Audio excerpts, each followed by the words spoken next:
दोस्तों, डॉक्टर भाटिया चंडीगढ़ से 8 कड़ियां मैंने आपको अभी तक विस्तार से बताई हैं लाल किताब और वैली की। आज मैं 9वीं कड़ी की बात करता हूँ। 9वां घर जो है हमारी कुंडली में भाग्य का होता है। 9वां घर पिता का होता है। 9वां घर हमारे धर्म कर्म का होता है। जिंदगी में हम कितना धर्म कर्म करेंगे, हमारे बुजुर्गों का, घर के अंदर हमारे कितने बड़े बुजुर्ग हैं, हम उनकी कितनी इज्जत करते हैं, कितनी हमारी तीर्थ स्थान की यात्राएं होंगी, ये सब चीजें 9वें घर से देखी जाती हैं। और 9वां घर मकान का वो हिस्सा है जो मध्य का हिस्सा है, बीच का हिस्सा है, इसको बोलते हैं। और 9वें घर के बारे में धनु राशि यहाँ पे होती है। और इस घर पे मकान भी जो है बृहस्पति का है और भूमि है वो भी बृहस्पति की होती है। और 9वें घर को समुद्र भी माना गया है। अब समुद्र का जन्म जो है, भूमि का जन्म जो है समुद्र से हुआ है, तो इसलिए इस घर को किस्मत की बुनियाद का घर कहा जाता है लाल किताब के अंदर, क्योंकि 9वें घर को जड़ से बुनियाद माना जाता है। तो लाल किताब की जो वर्डिंग है, जैसे 8वां घर किस्मत के धोखे था, 9वां घर है किस्मत की बुनियाद। हमारा मतलब किस्मत खुलेगी कैसे, इसका पता हम 9वें घर से लगाएंगे। मनुष्य का पिछला जन्म कैसा हुआ, जब वो बचपन था उसका कैसा बीता, ये भी 9वें घर से देखेंगे। धन संपत्ति और सुख ये कितना रहेगा। दादा परदादा, हमारे बड़े बुजुर्ग, हमारे गुरु और हमारे बड़े रिश्तेदार, ये सब के सब हम 9वें घर से अध्ययन करते हैं। और ऐसा कहा भी गया है कि आप जब भी बुजुर्गों के पैर छूते रहो तो आपका गुरु अपने आप मजबूत होता रहता है। तो उसका लॉजिक भी यही है कि 9वें घर के अंदर जब स्टार बैठ जाते हैं, कोई भी स्टार बैठ जाए, इवन यहाँ तक कि अगर नीच का राहु भी बैठ जाता है और कुंडली में गुरु उच्च का है, तो वो भी जो है नीच के फल नहीं देता, उच्च के फल देने लगता है। ऐसा मेरा अनुभव है। अब आगे की बात करते हैं कि 9वें घर का समुद्र हो, दूसरे घर का पहाड़ हो और चौथे घर का मैदानी क्षेत्र हो, तो यहां से 9वें घर से मंगल और बृहस्पति की जो हवा है, ये बड़ी ठंडी और रूहानी हवाएं चलती हैं। रूहानी शब्द बोला मैंने, मतलब रूहों का संबंध भी इस घर से है। तो यहां से रूहानी हवाएं, ठंडी हवाएं चलती हैं जो कि दूसरे घर के पहाड़ से टकराती हैं और टकराने के बाद ये वर्षा करती हैं जो कि चौथे घर के मैदान के अंदर जाती है। तो चौथे घर का जो चंद्रमा हमने जैसे बताया है वो मैदानी पानी है। पहले घर का जो चंद्रमा है वो साफ पानी होता है और दूसरे घर का जो पानी है वो मंदिर का पानी होता है। ये चंद्रमा के भी बड़े रूप है, इसकी चर्चा मैं अलग एपिसोड में करूंगा। तो चौथे घर का जो पानी है वहां पे बरसात का पानी मान लो, ये जो साफ पानी है ये 9वें घर से ही पैदा होता है। ये बड़ी गहरी बातें आपको बता रहा हूं और इस लेक्चर को अगर आप ध्यान से सुनेंगे तो इन 3 चीजों को नोट कर लें। 9वां घर समुद्र, दूसरा घर शनि का पहाड़ और चौथा घर मैदानी वर्षा। जिसके इन 3 घरों में बड़ी स्टार होंगे, 9वें, दूसरे और चौथे, उसके पास कभी जिंदगी में कमी नहीं आएगी।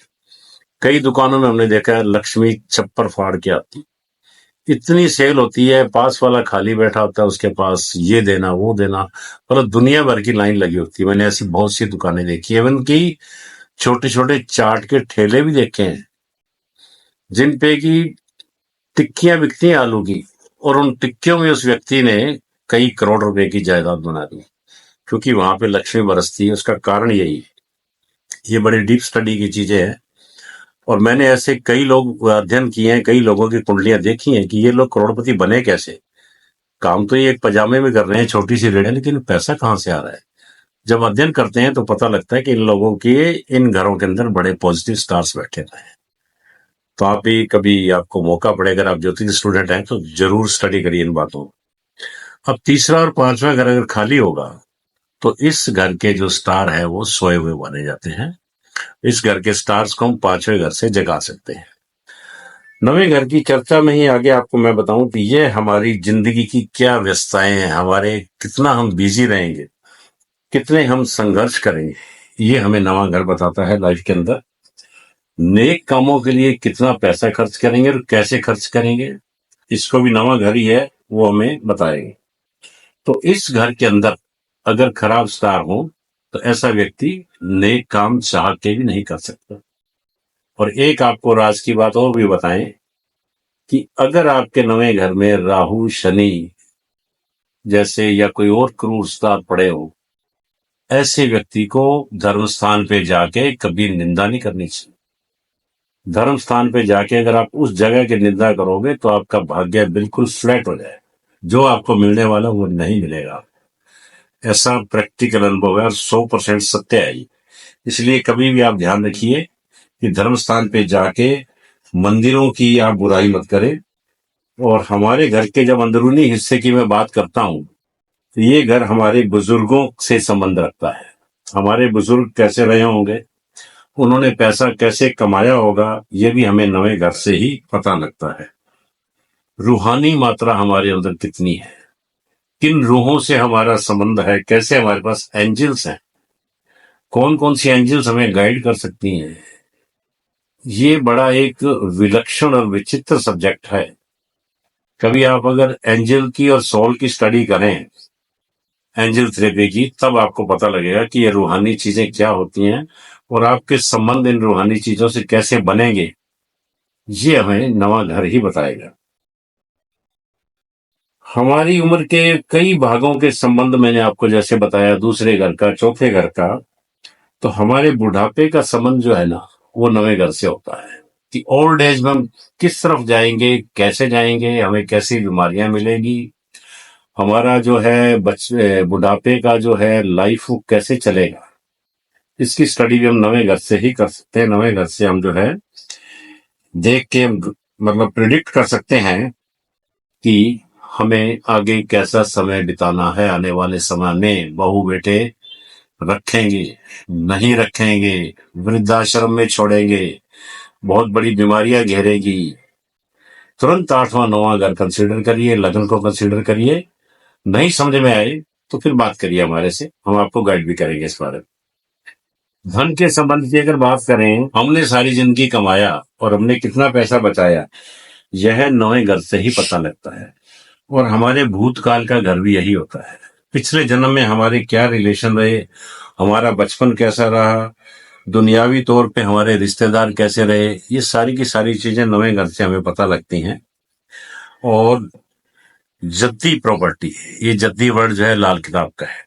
जद्दी प्रॉपर्टी या बुजुर्गी प्रॉपर्टी कैसी होगी, हमें पेरेंटल प्रॉपर्टी में हिस्सा मिलेगा या नहीं मिलेगा, हमें पेरेंटल प्रॉपर्टी बड़ी आसानी से मिल जाएगी या कोर्ट कचहरी करके मिलेगी, या हमें भाइयों के झगड़े सहन करने पड़ेंगे, रिश्तेदारों की बदनामियां सहन करने पड़ेंगी।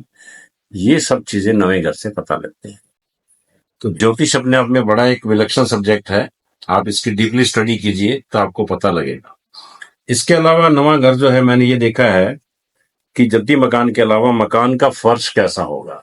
आपके मकान में फर्श, जैसे किसी घर में तो इटली की टाइलें लगी हुई हैं, किसी घर में सिंपल सीमेंटेड है, और किसी का जो फर्श है बिल्कुल ईंटों का फर्श है।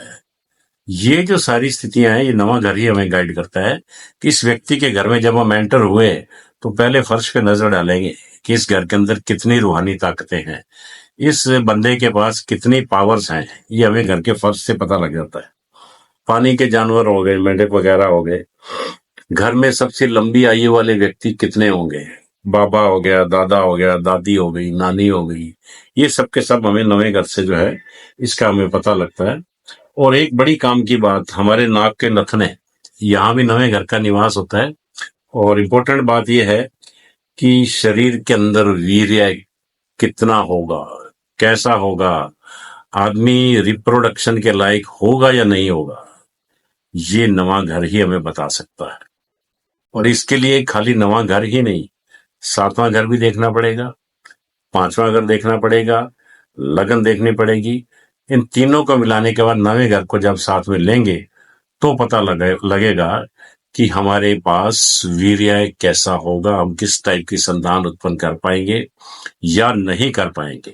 कई कुंडलियों में देखा हमने, सूर्य शुक्र साथ में है तो शायद उन घरों में संतान की बहुत कमी होती है। बहुत से ऐसे केस मेरे पास आते हैं, आईवीएफ करवाने जा रहे हैं, 2-2 बार, 3-3 बार, 5-5 लाख रुपया लगा रहे हैं, संतान नहीं हो रही। तो ऐसी कुंडलियों को जब अध्ययन करते हैं तो पता लगता है कि सूर्य शुक्र जो है बिल्कुल खत्म है। सूर्य तो एक आग का गोला है और शुक्र है फूल। और स्त्री की कुंडली में मंगल शुक्र अगर एक साथ आ गए, कई कुंडलियों के मेरे पास उदाहरण है प्रैक्टिकल। ऐसी स्त्रियां जो है पति को कोऑपरेट नहीं करती, फ्रिजिडिटी बोलते हैं इन चीजों को। तो ये बड़ी गहरी चीजें हैं। तो अगर आपके पास इस तरह की कोई प्रॉब्लम है, बार बार संतान नहीं हो रही है, बार बार आपको कहीं पैसा खर्च हो रहा है, तो आप जरूर एक बार अपनी कुंडली का अध्ययन करवाएं ताकि आपको हम इसमें और गाइडलाइन दे सकें। तो आज के लिए इतना ही। कल मैं आपसे 10वें घर की बात करूंगा। Thank you for watching.